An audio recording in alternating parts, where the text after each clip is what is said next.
महाभारत के युद्ध के समय एक ऐसा योद्धा था जो सिर्फ 3 बाढ़ों से ही पूरे महाभारत का युद्ध समाप्त कर सकता था। वह महान योद्धा ना तो अर्जुन था, ना पितामह भीष्म, ना ही अंगराज कर्ण। यह अपूर्व कहानी मध्यकालीन महाभारत के युग से आरंभ होती है, जहाँ एक महान योद्धा ने अपने वचन के लिए स्वयं का शीश दान कर दिया और बाद में वह श्री श्याम बाबा के नाम से विख्यात हुए। यह वीर बालक पहले बर्बरीक के नाम से जाना जाता था। वह असाधारण बलशाली गदाधारी भीम के पुत्र घटोत्कच और दैत्य मूर की पुत्री मौरवी के पुत्र थे। बचपन से ही बर्बरीक अत्यंत वीर और महान योद्धा थे। उन्होंने युद्ध कला का ज्ञान अपनी माता और स्वयं श्री कृष्ण से प्राप्त किया। अपनी कठोर तपस्या से उन्होंने नव दुर्गा को प्रसन्न किया, जिनसे उन्हें 3 अमोघ बाण प्राप्त हुए। इसी कारण वे 3 बाणधारी के नाम से प्रसिद्ध हुए। इसके अतिरिक्त अग्निदेव ने प्रसन्न होकर उन्हें एक ऐसा शक्तिशाली धनुष प्रदान किया जो उन्हें तीनों लोकों में विजय बनाने में सक्षम था। जब बर्बरीक को कौरव और पांडवों के मध्य महाभारत का युद्ध अपरिहार्य होने का समाचार मिला तो उनकी भी युद्ध में सम्मिलित होने की तीव्र इच्छा जागी। अपनी माता से आशीर्वाद लेने जाने पर उन्होंने एक महत्वपूर्ण वचन दिया कि वे युद्ध में सदैव हारे हुए पक्ष का साथ देंगे। अपने इस वचन को निभाने के लिए बर्बरीक अपने घोड़े पर सवार होकर अपने 3 बाण और धनुष के साथ कुरुक्षेत्र की रणभूमि की ओर चल पड़े। रणभूमि की ओर जाते समय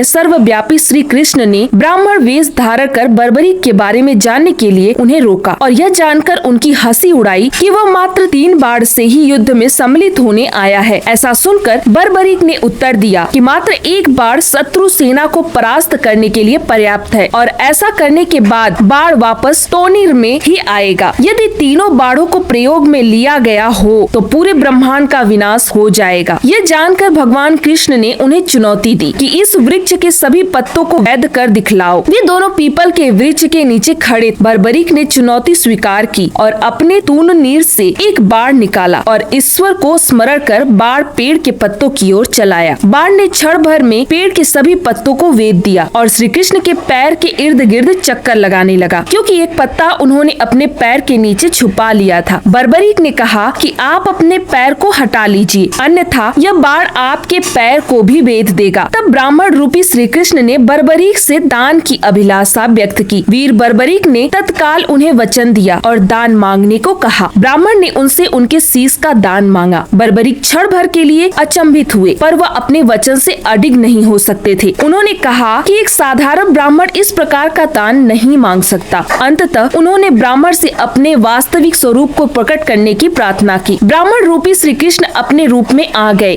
श्री कृष्ण यह भली भांति जानते थे कि यदि बर्बरीक महायुद्ध में सम्मिलित हुए तो पहले वे कौरवों के पक्ष से युद्ध करेंगे और कौरवों की विजय होगी, किंतु जब पांडव पराजित होने लगेंगे तब वे धर्म के पक्ष में जाकर पांडवों के लिए युद्ध करेंगे। इस प्रकार अंत में केवल बर्बरीक ही जीवित बचते और धर्म की पूर्ण स्थापना संभव नहीं हो पाती। बर्बरीक ने उनकी बात स्वीकार की और उनसे अंत तक युद्ध देखने की प्रार्थना की। श्री कृष्ण ने उनकी यह इच्छा स्वीकार कर ली। इस महान बलिदान से प्रसन्न होकर श्री कृष्ण ने बर्बरीक को युद्ध में सर्वश्रेष्ठ वीर की उपाधि से अलंकृत किया। उनका शीश युद्ध भूमि के समीप ही एक पहाड़ी पर स्थापित किया गया, जहां से बर्बरीक संपूर्ण युद्ध का जायजा ले सकते थे। फाल्गुन माह की द्वादशी को उन्होंने यह दान दिया। इस प्रकार वे शीश के दानी कहलाए। महाभारत युद्ध की समाप्ति पर पांडवों में ही आपसी विवाद होने लगा कि युद्ध में विजय का श्रेय किसको जाता है। श्री कृष्ण ने उनसे कहा, बर्बरीक की शीश संपूर्ण युद्ध का साक्षी है। अंततः वह उससे बेहतर निर्णायक भला कौन हो सकता है। सभी इस बात से सहमत हो गए और पहाड़ी की ओर चल पड़े। जहां पहुंचकर बर्बरीक के शीश ने उत्तर दिया कि श्री कृष्ण की युद्ध में विजय प्राप्त कराने में सबसे महान पात्र है उनकी शिक्षा, उपस्थिति, युद्ध नीति ही निर्णायक थी। उन्होंने युद्ध भूमि में सिर्फ उनका सुदर्शन चक्र घूमता हुआ दिखाई दे रहा था, जो शत्रु सेना को काट रहा था। महाकाली कृष्ण के आदेश पर शत्रु सेना के रक्त से भरे प्यालों का सेवन कर रही थी। श्री कृष्ण वीर बर्बरीक के महान बलिदान से काफी प्रसन्न हुए और वरदान दिए कि कलयुग में तुम श्याम नाम से जाने जाओगे, क्योंकि उस युग में हारे हुए का साथ देने वाला ही श्याम नाम धारण करने में समर्थ है। उनका शीश खाटू नगर वर्तमान राजस्थान राज्य के सीकर जिले में दफनाया गया था, इसीलिए उन्हें खाटू श्याम बाबा कहा जाता है। खाटू श्याम बाबा को मानने वाले चैनल को सब्सक्राइब करके कमेंट में जय खाटू श्याम बाबा जरूर लिखें।